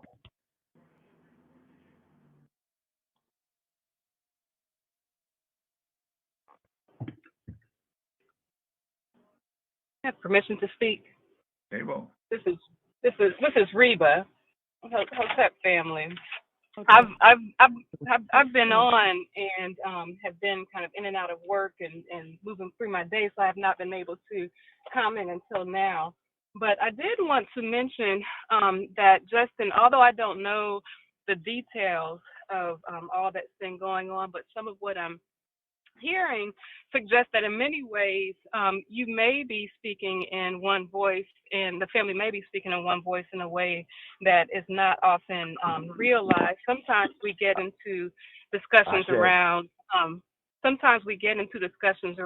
differences in logistics, ideas about logistics or how we think things should be carried out. But if we are continuing to center ourselves around practicing the principles of Ma'at, if we are remembering the teachings of Ptah Hotep in terms of the way that we approach the thing, then it almost doesn't matter as much whether there's an identified leader. And while I know that ultimately may become important just for organizational purposes, but if we're moving in a common direction and we're following those central principles, then that's how we're speaking in one voice. And so those other pieces really become, again, a matter of logistics. So I just wanted to offer that. That sounds good. Okay, thank you, Doctor. How you doing? I'm doing well. It's good to hear everybody's voices. I was telling my parents that I was on a couple of weeks ago when we had the discussion around Malcolm, and I said, it really made me miss home and miss all of you who have just all through the years been like my other parents, other aunts and uncles, other mama babas, and all brother Hatim, everybody. So it's good to hear everybody's voices, and I intend to participate more on the call. Permission to speak? Yes. Oh, I'm sorry. I can't give you permission.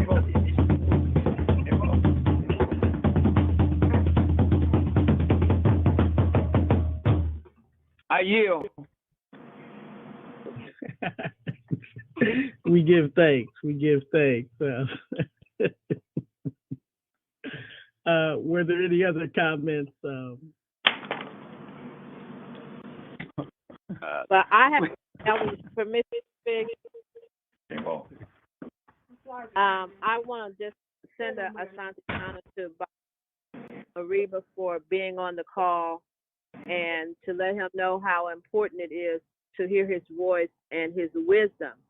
And I know that he's getting younger by the day. Watch yourself. But what you to the conversation is, it seems to me, it keeps us grounded and keeps us moving in the direction that we should be going in. So again, appreciate you taking the time and being able to be on the line. And it's good to hear from you too, Reba. And this is a perfect time. This is a perfect time. Hold on. This is a perfect time.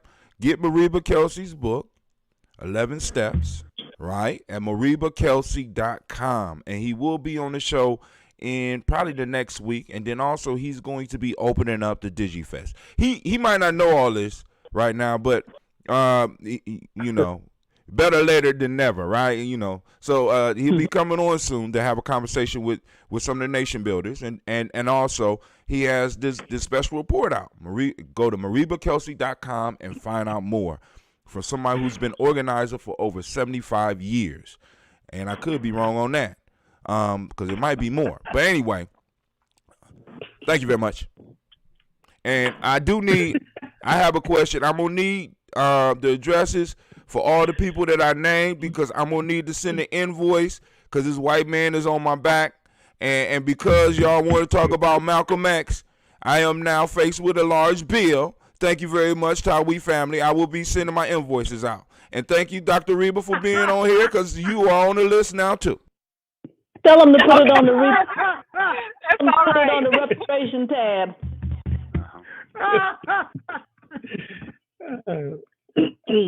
Okay, hearing that this is Clifford Bowie. I'm going to have to get off for a minute, but that has been a pleasure listening to everybody, and I too am working on that speaking with one voice. Hotep.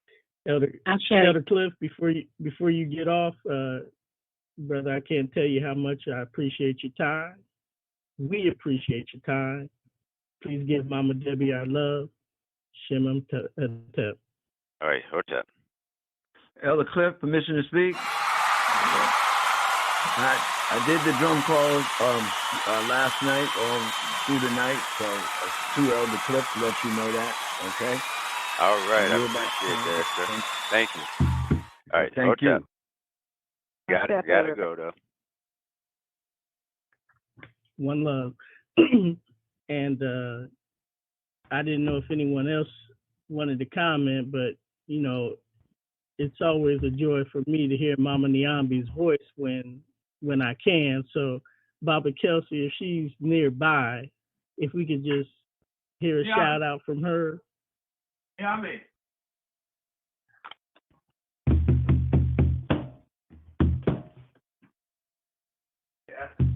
Okay. What's up, everyone? Peace and blessings. We appreciate it, Mama Niambi. Thank you. Thank you. Thank you. No, thank you, Brother Kwame. And by the way, Brother Kwame is about to get his man. Brother Kwame about to get his own show now, since he know how to work all this stuff now. So, y'all be on the lookout for Brother Kwame's talk show. I'm so glad he volunteered. I'm so good. All right, Kwame. Good job, Kwame. Good job. I agree. Baba Kelsey might remember. Remember when you all sent us out to ASCAC in LA back in about, I guess it was 93, 94, sometime in there. And the title of my piece was Ma'at Chematics. And so so my show's gonna be called Let's Talk Ma'at. That's excellent. Oh man, we're gonna get to work on that. And one thing I wanna kind of, because we're approaching the end, but I just would like the family to step back, and because sometime Elder Tony said something to me years ago, and it was an old saying that stuck with me. He said, you know, you can't see the forest for the trees. And what I ask some of the family to do sometimes is step back and look at some of the stuff that's going on. Look at the pictures. Listen in. I mean, we're doing things. We literally do stuff as a community on a daily basis. And I just want people to start recognizing that when we start thinking about some of the stuff that we're not doing. When it comes to Kwanzaa nationally, we got one of the best Kwanzaas that pop off. When it comes to some of the celebrations, the numbers don't even matter. We are broadcasting nationally, internationally, every day, the stuff that we are doing as a family. So I want people to kind of step back sometime and look. And then if you want to compare us to some of the biggest cities, you could do that, because on par, we are at, as far as organizing, as a tribe, as a family, we are heads and shoulders, probably above most of them. Not trying to brag. I just throw the challenge out there. You know what I'm saying? Because we got, I'm just saying, we got some good stuff going on here. Very good. That's true. That's true. But I can say I can tell you from my vantage point that the Pan-African thought is more centralized in Columbus than it is in Atlanta, more centralized than it is in D.C., it's more centralized than it is in Tampa, because those are places that I know about. And so I think that you have a lot to be proud of, and that's why I keep encouraging us to focus on the common strength that you have, because that strength is very great. Certainly correct the things that you know.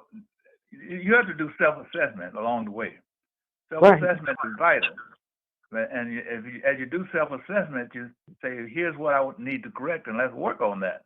But in terms of the doing, I think that you're more focused in many of the places I know something about. And I know a little bit about New Orleans, too. So I'm just saying, don't play yourself down. You are greater than you think. And to also add into what Dr. Kelsey is saying. That sounds like you. To add on to what Dr. Kelsey is saying, if we look at the Pan-African movement, if we even look at the scholarship side of this, Columbus has nurtured the premier scholars that is, in a sense, doing the research and speaking on the behalf of black people right now.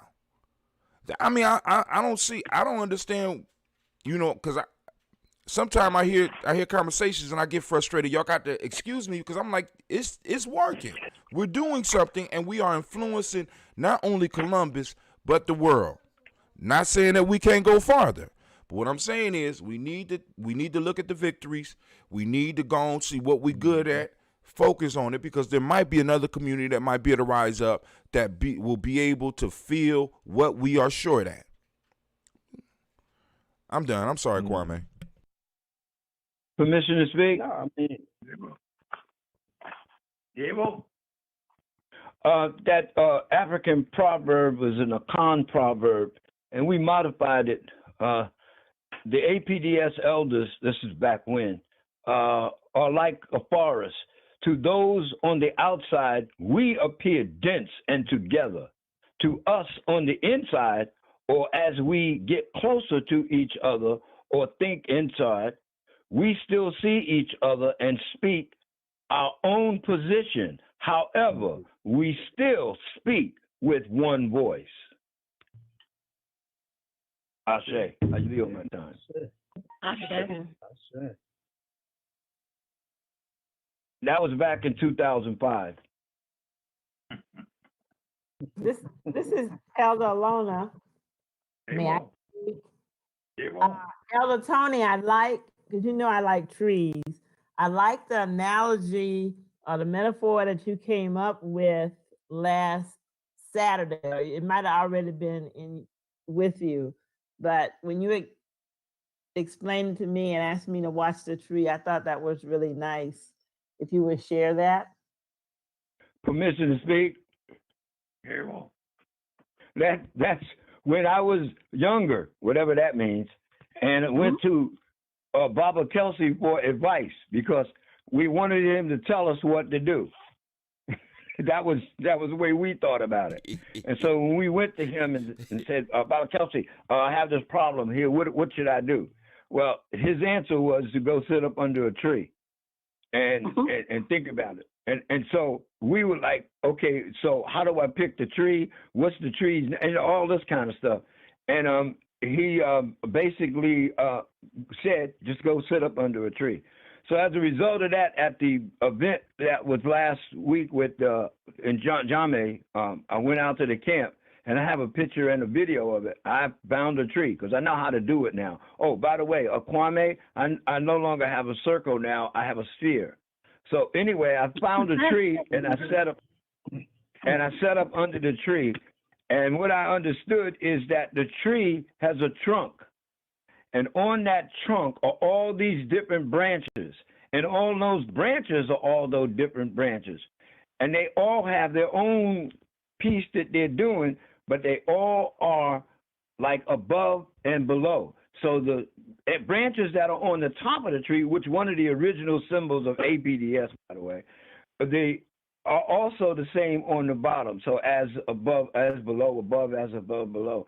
So it's all different and it looks different and it's doing different, but it's getting nourishment from the sun and all the environments. But when it boils down to it, I hope I'm getting it right, that they all are adhered to that trunk. They know their existence. Their job is to produce seeds, and then the seeds are carried by the wind and then produce other trees other places. So that's what I was talking. I shared that. I called Elder Kelsey up and shared that with him because we were still stuck about sitting up under the tree. So, but I do that for my eyes now, Brother Kwame. I look at the green as to help help my eyes get better. I'm almost getting crying here. Okay, I'm sorry. I have to go. Thank you. I yield. Give thanks. And thank you, Mama Lona. Mama Lona, did you want to take it up from here? Oh, okay. We're at near the end, or we're at the end of our divine conversation. This has truly been great conversation. I've grown, I've learned, you know me, I've taken all my notes, and this has been good. It's a beautiful day here in Columbus. The sun is out, it's sort of warm, it's clear. Sun is so important to us. It helps us with our melanin and melanin doing the vitamin D that we so need our immune system boost in this time frame. So if we can get out and get some sun, that would just be wonderful. Thank everybody for being on. It's great to hear Kelsey family in Atlanta. It's just all, yes, ma'am. I am so sorry. I had one announcement I wanted to make. I didn't know you were closing, so I do apologize to the family. Could you just remind everyone of our call on tomorrow? Tomorrow. Okay. Yeah, and also I failed to mention this in the announcements, but I don't know if everyone is aware that the Ohio Black Expo has been going on this weekend. Yeah. And I know that, I'm sorry, say it again, please. It's a virtual broadcast. Right. So there is one last broadcast today, right after we get off at 2 o'clock. So I just wanted to make the family aware, just in case anyone wanted to catch a bit of that. Also, the conversation has been rich. Thank you, Elder Baba, Dr. Kelsey, and all my whole family. But again, we can put this into action on tomorrow night. We have been doing so since Elder Phyllis and Elder Alona gave us the charge in April. And Dr. Kelsey, you would be proud to know that when we went to High Banks Park, we were in practice of all that you described, because we had from elders to Watotos, everybody engaging, as Elder Tony said, in their own way and as their own branch on the tree. And Tawi, we do it. We just got finished reading a book that describes everything that Tawi is doing. So we just got to continue on. We may need more education around what one voice is for those of us that feel more comfortable, but we can just keep lovingly doing the work. And I yield my time. Thank you. Oh. Thank you, Nation Builder Jill. Elder Tony, closing for us. The permission to speak? Yes, sir. I'm doing.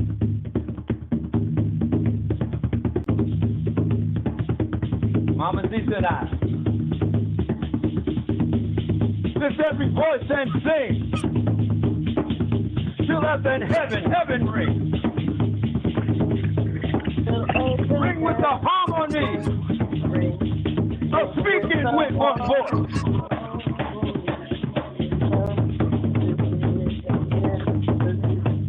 Let our rejoice. Ashe. Ashe. Hey. Thank you. We give thanks, and if we are bringing it to a close, I'm going to take a note out of our sister Reva's book and close with this memory of you last because of the love for you. Ashe. Ashe.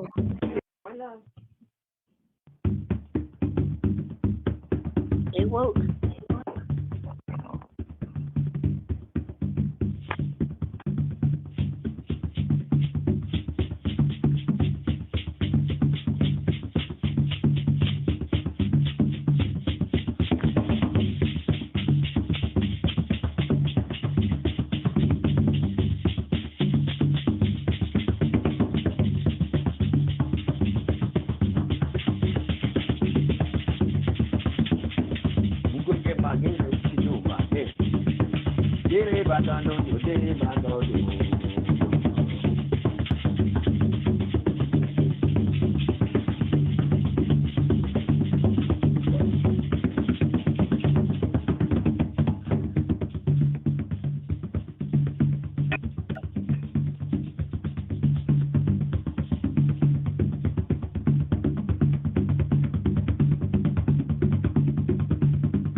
All right, family, we want to thank y'all for tuning in. And, of course, you know, we got to go out in a proper fashion. Where's Hot Tim? Right here. We not done? Hello? Yes, we're done. We're done.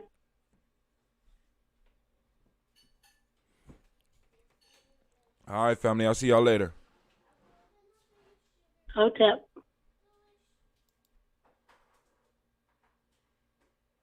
Jim Hotep.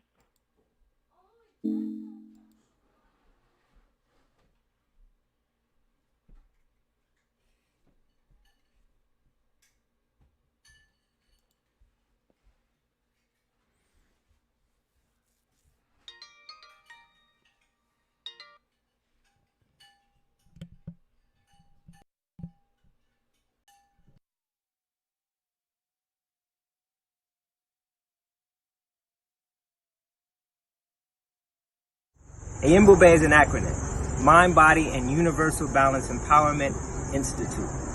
It is also Zulu. It means lion, of course. With that, we're working with resiliency. We're working with trauma-informed care. With all of the mind-body connections that we need to not only address so many of our ills, but also to heal from them.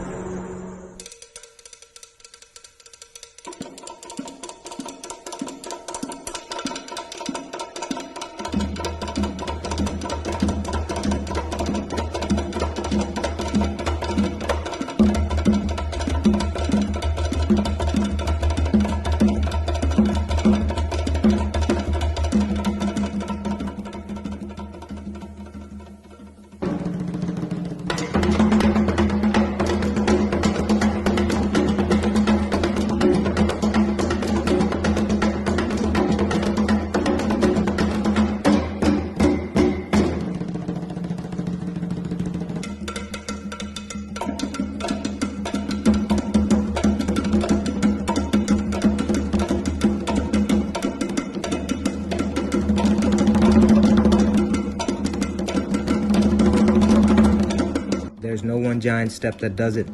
It's a lot of little steps. Author unknown. How do you regulate? Yoga, meditation, and Bube. Mind, body, universal balance, empowerment. We're waiting for you. How do you regulate?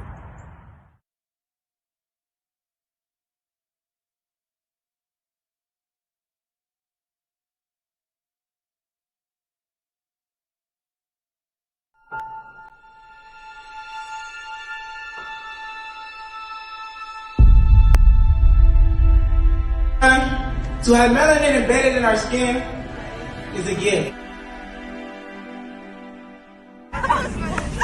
Oh my gosh, when I say too black, you say too strong. Too black. Too strong? Yeah.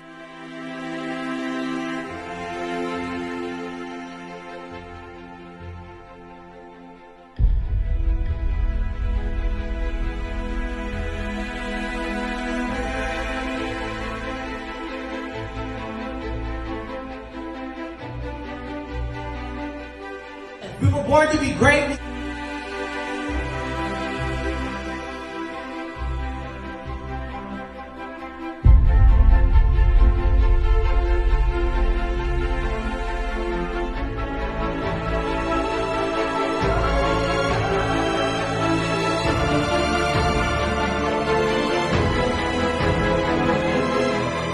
Oh my gosh, when I say too black, you say too strong. Too black.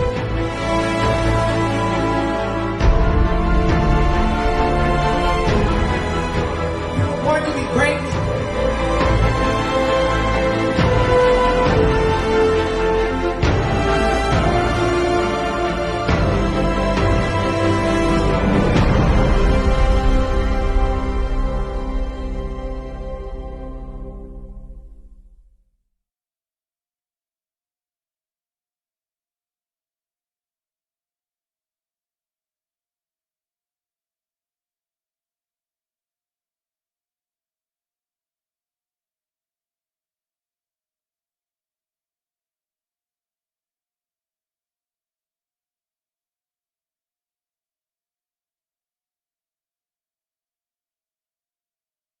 Women, but the most important goddesses were black, not just for the African now in the civilization of the Greeks. The Greek was so profoundly affected by the Africans that the goddess of chastity was a black woman, Artemis. The goddess of wisdom was a black woman, Minerva. The goddess of beauty was a black woman, Diana. And many of their great mythological figures which were critical to the vision of history, the history of the Greeks in the Odyssey. The woman who draws, who has the power to draw Odysseus and all his crew into her, is Circe, who is represented as a black woman with African features on the Greek vases. The woman who helps Jason win the Golden Fleece is a black woman, Medea. The woman who marries Perseus, the Greek hero, is a